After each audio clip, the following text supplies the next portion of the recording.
di bab ketiga nih cukup menarik yang harus teman-teman ketahui.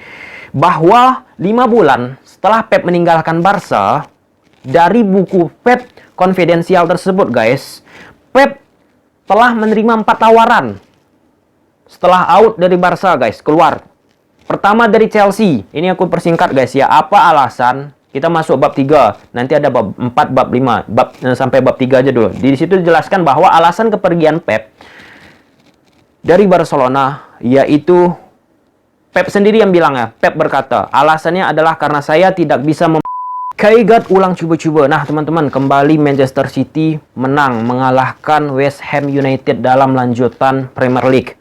Nah, di video kali ini aku bakal membahas salah satu buku yang sangat menarik tentang Pep Guardiola. Ada kaitannya juga dengan taktik teman-teman.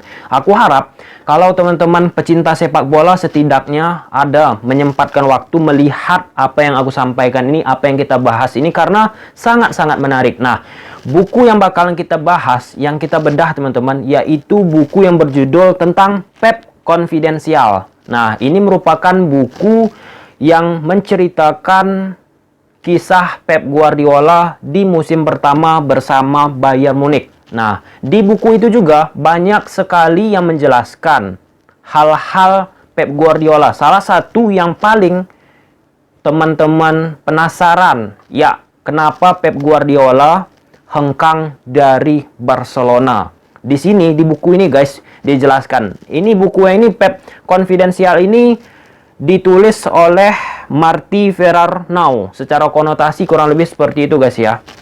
Seorang penulis buku Pep Konfidensial. Mungkin teman-teman juga sudah membaca ini, tapi aku memflashback kembali, merangkum istilahnya teman-teman. Hal-hal yang menarik dari buku ini yang mungkin teman-teman tidak mengetahui tentang Pep Guardiola secara mendalam. Nah, yang pertama teman-teman, kita bakal membahas kisah pertemuan bab pertama antara Kasparov dan Pep Guardiola. Nah, Kasparov ini merupakan pecatur yang sangat-sangat luar biasa di dunia teman-teman. Nah, Pep Guardiola bersama Kasparov ini sering bertemu, baik cerita tentang ekonomi, olahraga, dan banyak lagi guys. Nah, ada salah satu yang ditulis narator ataupun penulis guys ya dari buku ini yang menjelaskan tentang Pep Guardiola dari sisi Kasparov. Karena dari pertemuan yang sering, intensitas yang sering guys, bukan hanya sekali pertemuan mereka lakukan antara Kasparov dan Pep ini, Kasparov akhirnya menceritakan tentang Pep Guardiola dari sisi pandangan Kasparov. Nah, coba teman-teman cek nanti siapa Kasparov itu. Tapi kurang lebih dia pecatur yang handal di dunia teman-teman. Jadi dibilang gini, jika saya harus mendefinisikan Pep, saya akan mengatakan bahwa dia adalah orang yang mempertanyakan segalanya.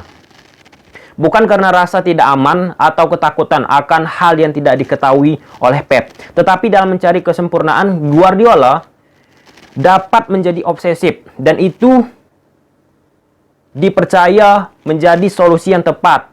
Hanya akan datang setelah memeriksa semuanya. Nah, jadi dari pertemuan Kasparov dan Guardiola teman-teman, bahwa Kasparov menyimpulkan Pep Guardiola ini banyak tanya.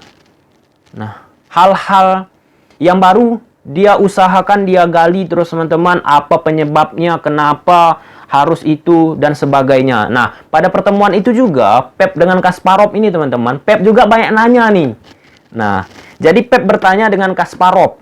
Nah, terkait tentang kenapa Kasparov tidak melakukan duel permainan catur dengan salah satu pecatur yang handal, cukup menjanjikan di dunia teman-teman ya, yaitu Magnus Carlsen. Nah, di situ Pep Guardiola bertanya tentang hal yang aku sampaikan tadi. Kenapa kamu tidak berduel dengan Magnus Carlsen? Nggak dijawab Kasparov. Kemudian ditanya Pep lagi. Nah, inilah keponya Pep. Kepengen tahuannya nih guys, luar biasa. Ditanya yang kedua, kenapa tidak kamu lawan tuh Magnus Carlsen? Nggak dijawab Pep. Luar biasa. Nah, ketiga kali guys, kenapa kamu tidak melawan pecatur yang cukup menjanjikan? yaitu Magnus Carlsen. Tanya Pep Guardiola sama Kasparov, teman-teman. Nggak dijawab juga 3 kali. Dan diskusi yang terjadi antara Guardiola dan Kasparov akhirnya sampai ke istri masing-masing. Baik istri Kasparov, baik istri dari Pep Guardiola. Nah, akhirnya pertemuan kembali. Dan ditanyalah oleh istri Guardiola ataupun istri Kasparov, dan ikut juga Guardiola kembali menanyakan kaitannya tentang kenapa Kasparov tidak melakukan duel tarung catur dengan Magnus Carlsen. Nah, akhirnya di situ kesimpulan bertebaran dari pertemuan kedua istri masing-masing, kemudian Pep Guardiola dengan Kasparov. Nah, istri dari Pep Guardiola dan Kasparov akhirnya memprediksi bahwa kenapa Kasparov tidak ingin duel dengan Magnus Carlsen, salah satunya karena usia yang berbeda antara Magnus Carlsen dengan Kasparov. Kasparov umurnya sudah cukup tua, sedangkan Magnus Carlsen dari segi usia itu masih muda. Nah, apa kaitannya guys? Apa korelasinya? Karena ketika bermain catur, biasanya Kasparov ini membutuhkan waktu 2-3 jam KO tuh lawannya. Sedangkan kalau misalnya menghadapi Magnus Carlsen, bukan tidak mau Kasparov, tetapi karena usia masih muda, Magnus Carlsen, dan dari prediksi Kasparov bahwa akan menyelesaikan waktu lebih lama. Yang biasa Kasparov 2-3 jam KO lawan, ini akan membutuhkan waktu 6 jam. Dan tentunya karena usia Kasparov yang tua, sudah berusia teman-teman, itu tidak memungkinkan bagi Kasparov. Sedangkan bagi Magnus Carlsen itu memungkinkan. Nah, itu yang ditanya oleh Pep Guardiola. Baru satu aja digali Pep Guardiola dan terus ditanya-tanya, karena akhirnya menjadi bahan pembicaraan kedua istri masing-masing guys ya, baik itu Pep ataupun Kasparov. Nah, jadi dari situ sangat-sangat bisa menggambarkan karakter Pep. Banyak tanya, pengen tahu, terus menggali guys ya, nggak hanya berhenti di satu titik. Kemudian Kasparov menyampaikan ketika dia duduk untuk mempersiapkan rencana permainannya, dia tidak memikirkan bagaimana timnya akan bermain, karena dia sudah tahu bagaimana mereka akan bermain. Itu Pep Guardiola guys ya, karena di pre-season biasanya Pep Guardiola menanamkan bagaimana cara bermain timnya, diinstruksikan ke anak asuhnya, kemudian dikelola, dikembangkan waktu demi waktu. Kemudian menurut Kasparov, hasil pertemuan dia dengan Guardiola mengatakan bahwa strategi dasar tidak berubah, tetapi ada ruang untuk nuansa ketika menganalisis kontribusi satu pemain dibandingkan pemain lain untuk menjadi satu kesatuan yang baik dan sempurna guys. Jadi strategi dasar udah ditanamkan. Nah, seiring perjalanan waktu, Pep Guardiola tetap menganalisis individu ataupun secara khusus timnya guys. Mana yang harus diperbaiki, mana yang berpotensi pemain tersebut dapat memberikan kontribusi yang besar bagi tim, itu dia kembangkan. Dan disatukan dengan pemain yang lain yang memiliki kemampuan untuk menyeimbangi. Nah, itulah yang dilakukan Pep. Jadi nggak salah guys ya, ketika Messi memiliki kemampuan, kemudian Pep Guardiola satukan tuh dengan Xavi dan Iniesta. Menjadilah satu kesatuan luar biasa. Dan itulah hasil pemikiran Pep Guardiola yang disampaikan oleh Kasparov, teman-teman. Kemudian Kasparov menyampaikan lagi, dia melakukan itu untuk setiap pemain di timnya. Dan kemudian dia melakukannya untuk kedua kalinya. Dia adalah Pep Guardiola yang melakukan biasanya dalam seminggu hal-hal seperti itu, guys. Jadi apa yang terjadi di lapangan, pasti ada hal-hal baru dilakukan oleh Pep. Karena Pep sebelum pertandingan bakal menganalisis timnya ataupun individu dari pemain yang dia asuh guys. Maka nggak heran sekarang Joao Cancelo guys, luar biasa guys progresnya di Juventus, dilepas kemudian menjadi brilian di Man City dengan pergerakan-pergerakan simpel. Itulah detailnya Pep Guardiola, itulah detailnya luar biasa guys. Nah, jadi bab pertama menceritakan tentang pertemuan Kasparov dan Pep Guardiola, dan di situ juga bab pertama guys mengisyaratkan bahwa ada hubungan yang sangat erat antara catur dan sepak bola. Nah, seperti yang kita tahu, catur ini kan perlu konsentrasi fokus. Sepak bola juga, apalagi konsentrasi fokus dan fisik tentu guys ya, untuk menjadi dan menampilkan permainan yang terbaik di dalam sepak bola teman-teman. Nah, apalagi catur ini, kita harus berpikir 3-4 langkah ke depan. Nah, sama guys, Pep Guardiola ini disampaikan Kasparov, berpikir 3-4 langkah ke depan. Nah, kalau misalnya teman-teman nonton Pep Guardiola nih sekarang, nah dia itu bakal berpikir terus tuh, ke depannya gimana ya? Nah, 3-4. Nah, mungkin kalau pelatih 1-2 langkah ke depan, Pep 3-4 kali. Itulah kata ataupun intisari yang bisa kita petik dari bab 1, Pep Confidential. Luar biasa guys, Pep luar biasa. Nah, masuk kita bab kedua. Nah, bab kedua ini merupakan hal yang menarik ketika Pep Guardiola menginjakkan kakinya di Bayern Munich. Nah, ketika konferensi pers, Pep Guardiola memecahkan rekor bagi Bayern Munich ketika mempresentasikan pemain ataupun pelatih guys. Ya, Pep Guardiola melakukan konferensi pers dengan 247 jurnalis yang hadir ketika pengumuman Pep menjadi pelatih Bayern Munich, dan itu memecahkan rekor sepanjang sejarah di Bayern Munich. Luar biasa. Di bab kedua guys ya, banyak menceritakan tentang Pep Guardiola di Bayern Munich, tentang petinggi Bayern Munich terkesan dengan apa yang dilakukan oleh Pep Guardiola, dan di situ juga petinggi-petinggi Bayern Munich menjelaskan apa alasan untuk mendatangkan Pep Guardiola. Salah satunya membentuk identitas permainan dan ingin merebut Piala Champions Eropa. Tidak hanya dominasi di liga domestik, tapi juga harus bisa merebut Liga Champions Eropa. Itu alasannya kenapa Bayern Munich ingin merebut dan merekrut Pep Guardiola. Sampai situ jelas guys ya. Dan di situ juga petinggi Bayern Munich menyatakan bahwa tim tidak akan besar sebelum dikatakan besar guys ya, sebelum merebut piala si kuping besar, yaitu Piala Champions. Nah, di bab kedua ini juga yang paling mengejutkan kembali dari sosok Pep Guardiola, dia konferensi persnya guys ya, menggunakan bahasa Jerman guys. Dan semua jurnalis dan petinggi dari Bayern Munich terkejut atas hal yang terjadi, karena ya sebelumnya orang-orang memprediksi bakalan Pep menggunakan bahasa Inggris ataupun bahasa Jerman. Ternyata Pep Guardiola mempelajari bahasa Jerman. Ini penting dalam sepak bola. Kenapa? Dengan kita mengetahui bahasa di mana tempat kita bermain ataupun berlatih, tentunya apa yang kita sampaikan, apa yang kita inginkan bakalan mudah tersampaikan. Bahkan di sisi lain di buku tersebut guys dijelaskan, Pep Guardiola memiliki pengetahuan tentang konstruksi tata bahasa yang kompleks dan benar, menggunakan kata-kata ganti demonstratif, diese, bahasa Jerman guys ya, serta kata sulit,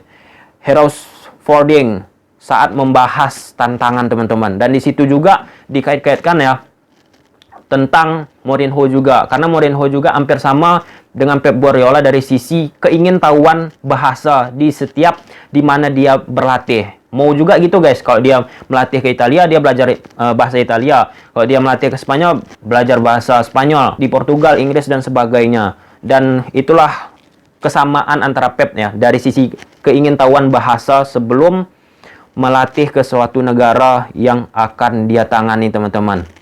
Kemudian di bab kedua tersebut, saat konferensi pers, Pep Guardiola cemas karena pertanyaan muncul. Bagaimana strategi dan gaya permainan yang akan diterapkan kamu, Pep Guardiola, di Bayern Munich? Nah, di situ Pep Guardiola menjelaskan, sepak bola saya sederhana. Nggak detail banget ya dijelaskan oleh Pep Guardiola. Menyerang. 3 kali dibilangnya. Nah, menyerang. Dan baru-baru ini juga teman-temannya di media, Xavi Hernandez nih ditanya, yang isu-isu bakal gencar ke Barca, ditanya, apa gaya permainan kamu? Dijawab oleh Xavi Hernandez. Seperti apa yang dijawab oleh Pep Guardiola? Menyerang.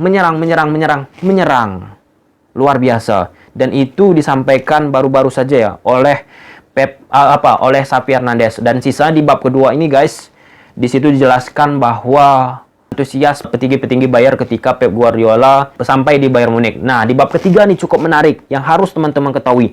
bahwa 5 bulan setelah Pep meninggalkan Barca, dari buku Pep konfidensial tersebut guys, Pep telah menerima 4 tawaran setelah out dari Barca guys, keluar.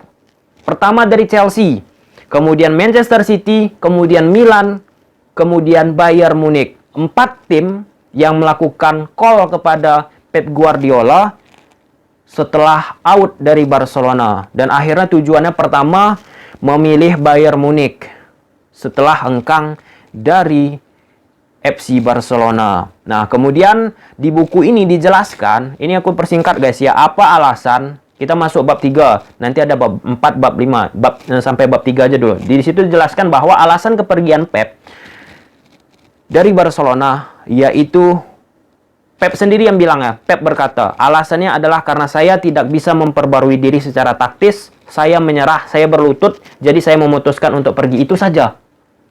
Sampai situlah apa yang disampaikan oleh Pep alasannya kenapa dia pergi dari Barcelona. Nah, ini mungkin terkait guys ya, selama bermusim-musim Pep Guardiola menangani pemain yang itu-itu aja, yang tidak ada pembaharuan, yang tidak ada revolusi perubahan secara total, secara sistematis, yang membuat perubahan kembali di tubuh Barcelona. Dan itu tentunya disampaikan Pep di dalam buku tersebut. Nah, kita bicara sedikit guys ya tentang apa sih filosofi yang digunakan Pep dalam melatih tim sepak bola. Apakah tiki taka?